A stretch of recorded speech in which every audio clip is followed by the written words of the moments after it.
Eduardo Cruz Vázquez, periodista, autor de libros dedicados a temas de política, gestión cultural, economía de la cultura. El más reciente se llama Diplomacia Cultural La Vida, publicado por la Universidad Autónoma de Nuevo León.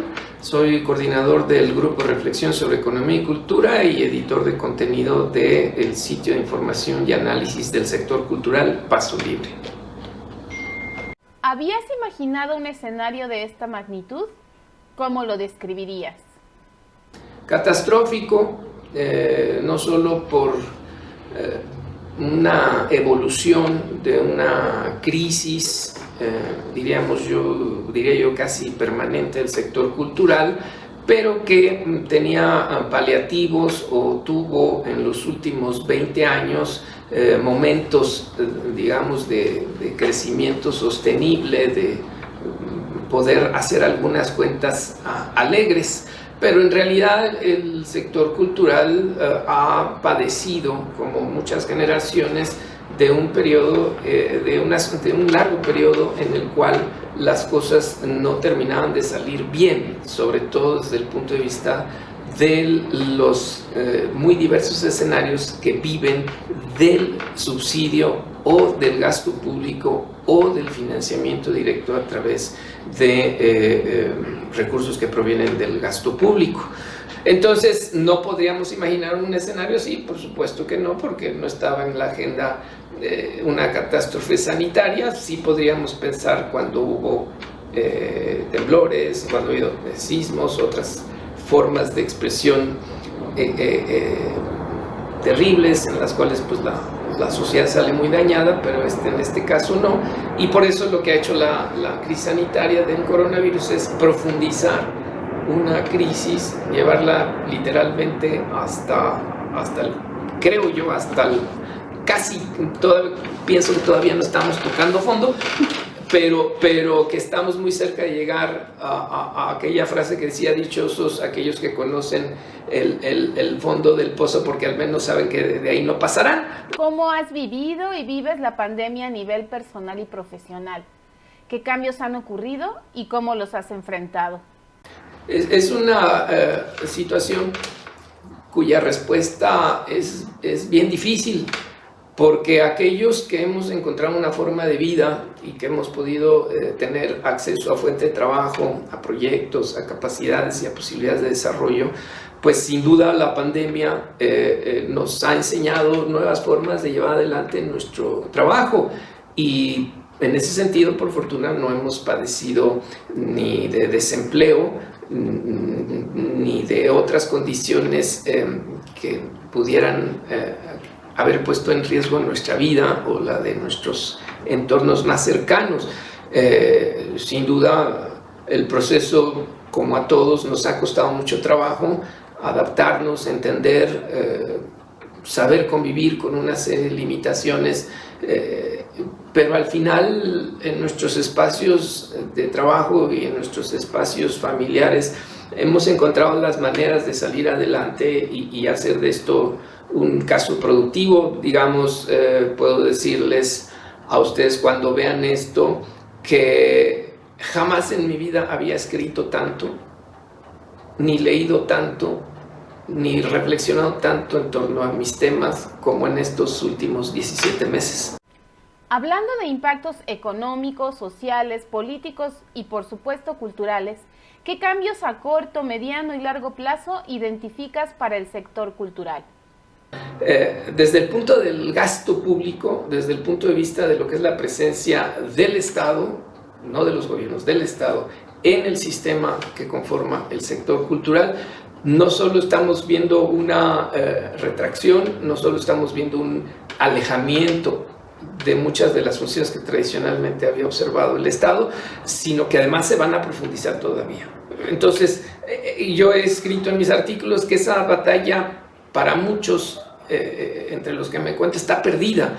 Es decir, pretender que el Estado cultural funcione como funcionó antes es imposible. Que con lo que hay se replantee para que funcione de una mejor manera, en el que se puedan subsanar muchas de las pérdidas, eso sí me parece bien.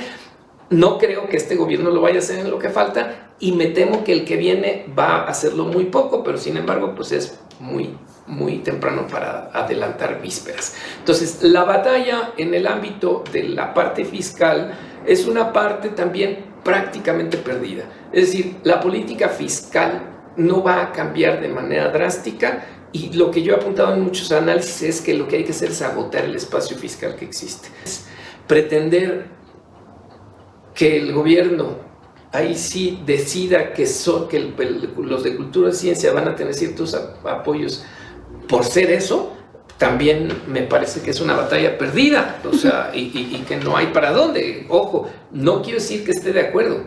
Yo lo que estoy planteando es que están perdidas, y cuando tú tienes una batalla perdida, pues lo mejor que puedes hacer es voltearte para otro lado, ¿no? O buscar otras formas de llevar a cabo esas luchas. Sin duda, todo este proceso que estamos viviendo es una purga que va a permitir dolorosamente que sobrevivan solo las organizaciones no gubernamentales que son capaces de enrolarse en la nueva realidad. Parece como muy elemental decirlo, pero así es. Todas aquellas que no funcionan, pues o se van a fusionar o van a desaparecer, y tendrán que encontrar otros caminos para vivir. Es decir, o se dedicarán a otra cosa. Una de las cosas que tenemos que estudiar con el tiempo es cuánto desplazamiento hay de profesiones después de, primero, una severa crisis económica o un manejo muy particular de la economía nacional, sumado a la pandemia. Es decir, cuánta gente va a terminar por dedicarse a otra cosa porque para lo que originalmente estaba dedicada no lo va a poder seguir haciendo. Y luego tienes el otro frente, que es el del comercio, las empresas, el mercado. No es ningún secreto.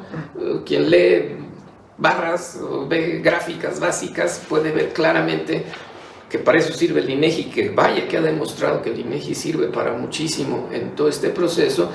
Van a ver que la mayor economía de la cultura se mueve en el mercado. Las barritas ahí se ven claramente. ¿Y esto qué implica? Pues que la mayor parte del empleo se concentra en el mercado, en la actividad independiente, en la actividad de comercio, en la actividad de bienes y servicios, ¿sí? Que es la que ha dominado desde que la cuenta la empezaron a establecer, que es el 2008, y que si nos vamos para atrás seguiría siendo lo mismo, ¿sí? Entonces ahí es donde la disputa va a estar cada vez más fuerte. Generaciones actuales, generaciones que llegan, van a buscar esos espacios ahí, que es a quién le vendo, qué le vendo, que me dé dinero. La mayor parte de la gente vive de esas transacciones y no vive de los subsidios. Aunque parezca loco decirlo, es que esa es la realidad. Ahora, que simbólicamente es muy importante la intervención y la participación del Estado en los procesos culturales para garantizar derechos, para garantizar accesos, para darle a la gente que no tiene para pagar, eso sí. Así es que pues este es el escenario que yo advierto para los próximos años, y ojalá se estudie un poco más y se entienda para que la gente pueda resolver de la mejor manera su situación de vida. El espacio público es el lugar preponderante para la producción, interacción y recreación cultural. ¿Cómo ha afectado y afectará la pandemia al espacio público? ¿Qué escenarios imaginas? Entonces, creo que todo este proceso lo que va a dejar son enseñanzas, pero pues los conciertos sin masa no son conciertos, la filarmónica sin su sala Nesa no es filarmónica, el teatro callejero, o sea, todo eso se va a tener que realizar otra vez. A lo mejor hay pues una serie de condiciones ahí que se van a tener que cumplir en los próximos años de cuidado. Recordemos simplemente, para tener una analogía que a mí me parece bastante sensata, cuando el tema de las Torres Gemelas, ustedes recordan, a partir de eso se desató un proceso muy particular en el tema de seguridad. Cambió el mapa mundial. entrar al aeropuerto como Pedro por tu casa, tuviste que empezar a aprender a hacer una serie de cosas y tener una serie de consideraciones para dar seguridad a los viajantes, por decir algo, ¿no? Y puedo poner muchos más ejemplos. La misma inseguridad general del país te ha orillado a tener que tomar una serie de medidas de prevención, en tanto la autoridad no puede contener la delincuencia. Entonces, en el tema de salud pública creo que es igual, pero al final la vida va a tener que llegar. Entonces creo que las consecuencias para la vida cultural, que requiere de movilidad y presencialidad, de reunión de gente, eso va a pasar y se volverá a lo mismo. ¿Lo digital se impondrá a pesar de no ser accesible para toda la población?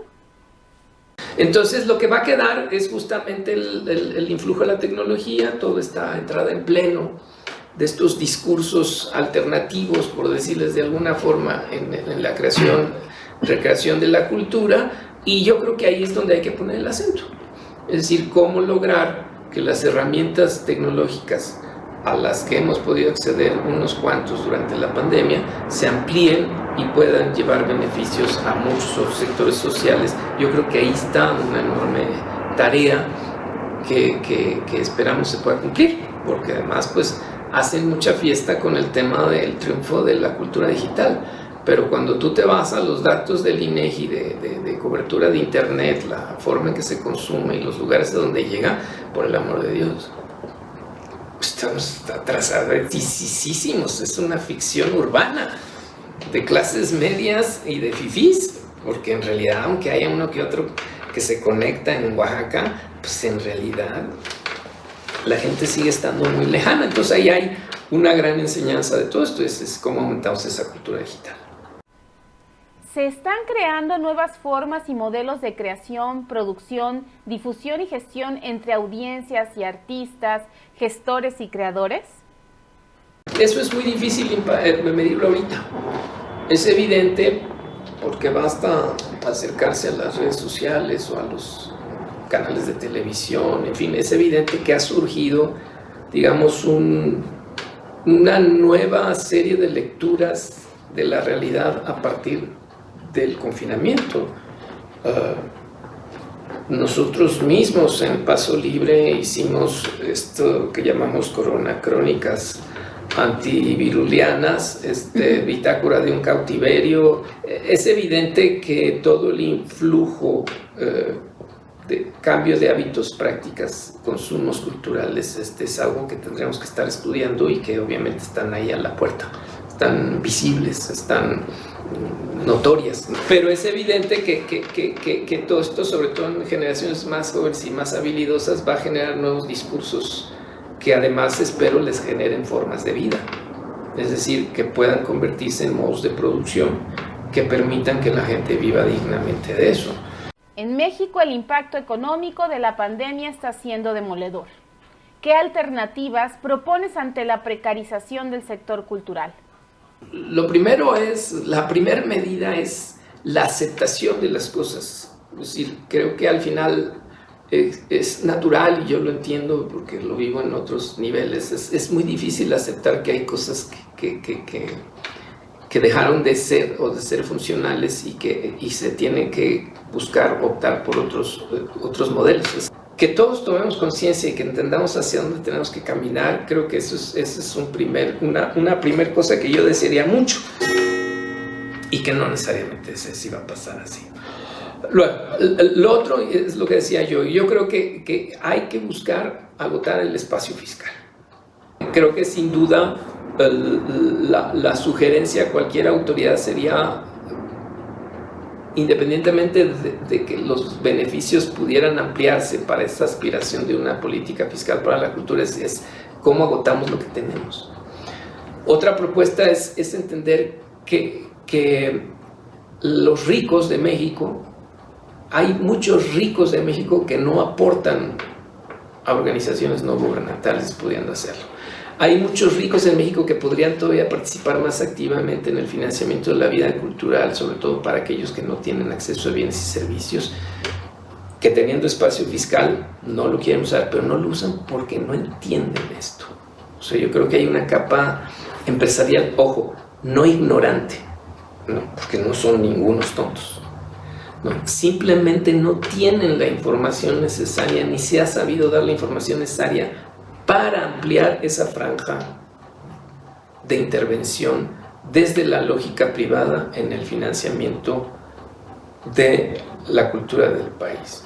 Por supuesto, un sentido de organización de la vida cultural, eso sí, desde el Estado, que permita armonizar lo que hay, usarlo bien, agotarlo, mantenerlo en las mejores condiciones. Y lo que decía hace rato, o sea, creo que las universidades públicas y privadas tienen que trabajar mucho más todavía, tienen que hacer un frente mucho más aguerrido frente a las políticas de Estado, tienen que hacer una mayor defensa de lo que significa la educación pública, sí, pero también la necesidad de cómo financiar la educación pública y la vida cultural, pues es una de las funciones sustantivas de la universidad pública.